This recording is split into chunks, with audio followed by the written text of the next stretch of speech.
یہ کہانی ہے نورپور گاؤں کی۔ یہ گاؤں اپنی خوبصورتی اور سادگی کے لیے بہت مشہور تھا، لیکن وہاں کے لوگ تعلیم کی اہمیت کو نہیں سمجھتے تھے۔ ان کا خیال تھا کہ زندگی گزارنے کے لیے صرف طاقت اور مہارت کی ضرورت ہوتی ہے۔ علم اور تعلیم کوئی خاص معنی نہیں رکھتے۔ اسی گاؤں میں ایک ذہین اور ہوشیار لڑکا رہتا تھا جس کا نام عمر تھا۔ عمر کو علم حاصل کرنے کا بہت شوق تھا اور وہ ہمیشہ نئی باتیں سیکھنے کی کوشش کرتا رہتا تھا۔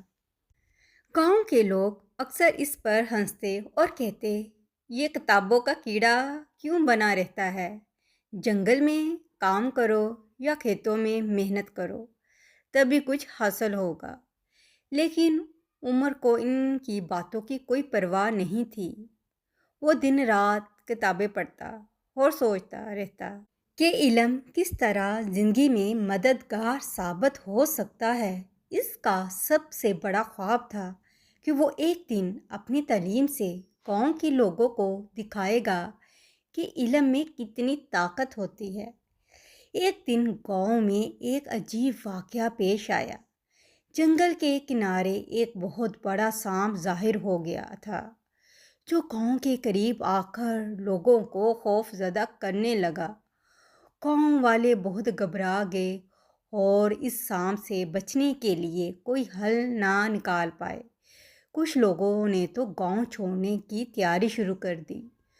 گاؤں کے بزرگوں نے فیصلہ کیا کہ وہ سانپ کو مارنے کے لیے بڑی فوج تیار کریں گے، لیکن کسی کے پاس ایسا ہتھیار نہیں تھا جس سے وہ سانپ کو قابو کر سکیں۔ گاؤں کے لوگ بہت فکر مند تھے اور ان کے پاس کوئی ٹھوس حل نہیں تھا۔ تب عمر نے بزرگوں سے کہا، ہم طاقت سے نہیں بلکہ علم سے اس مسئلے کا حل نکال سکتے ہیں۔ بزرگوں نے حیرت سے پوچھا، تم کیا کر سکتے ہو؟ یہ تو ایک بہت بڑا سانپ ہے، تمہاری کتابیں کیا کر سکیں گی؟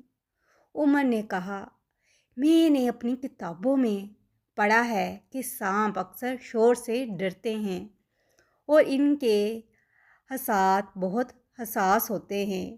ہم کچھ ایسا کر سکتے ہیں جس سے سانپ خود ہی بھاگ جائے گا۔ بزرگوں نے سوچا کہ عمر کو ایک موقع دیا جائے۔ عمر نے اپنے علم کو استعمال کرتے ہوئے ایک منصوبہ بنایا۔ اس نے گاؤں والوں کو کہا کہ وہ سب اپنے گھروں میں جو بھی دھاتی برتن، ڈھول یا کوئی بھی شور کرنے والی چیزیں ہوں لے آئیں۔ پھر عمر نے گاؤں کے تمام لوگوں کو ساتھ لیا اور جنگل کے کنارے جا کر سب کو ایک خاص ترتیب میں کھڑا کر دیا۔ جیسے ہی سانپ ظاہر ہوا، عمر کے اشارے پر سب نے ایک ساتھ زور زور سے برتن بجانا شروع کر دیے اور شور مچایا۔ سانپ جو کہ شور سے بے حد ڈر گیا تھا، تیزی سے جنگل کی طرف واپس بھاگ گیا اور دوبارہ کبھی گاؤں کے قریب نہیں آیا۔ گاؤں کے لوگ حیران بھی تھے اور خوش تو بہت تھے کہ عمر کے علم اور حکمت نے ایک بہت بڑے مسئلے کو اتنی آسانی سے حل کر دیا۔ سب نے عمر کی تعریف کی اور اسے گاؤں کا ہیرو قرار دیا۔ اب گاؤں والے جان چکے تھے کہ علم میں واقعی طاقت ہے۔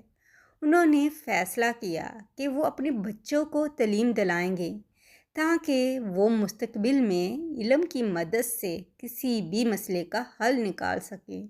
نورپور کے لوگوں نے عمر کے مشورے پر عمل کرتے ہوئے گاؤں میں ایک اسکول کھولا اور سب بچوں کو تعلیم حاصل کرنے کی ترغیب دی۔ پیارے بچوں، اس کہانی سے ہمیں یہ سبق ملتا ہے کہ علم سب سے بڑی طاقت ہے۔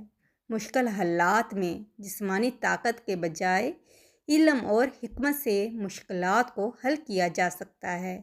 پیارے بچوں، امید ہے کہ آپ کو یہ علم کی طاقت کی کہانی بہت ہی اچھی لگی ہوگی۔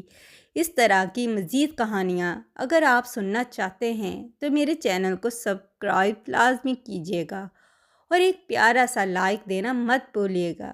کل ایک اور مزیدار اور چٹپٹی کہانی کے ساتھ دوبارہ ملیں گے۔ کل تک کے لیے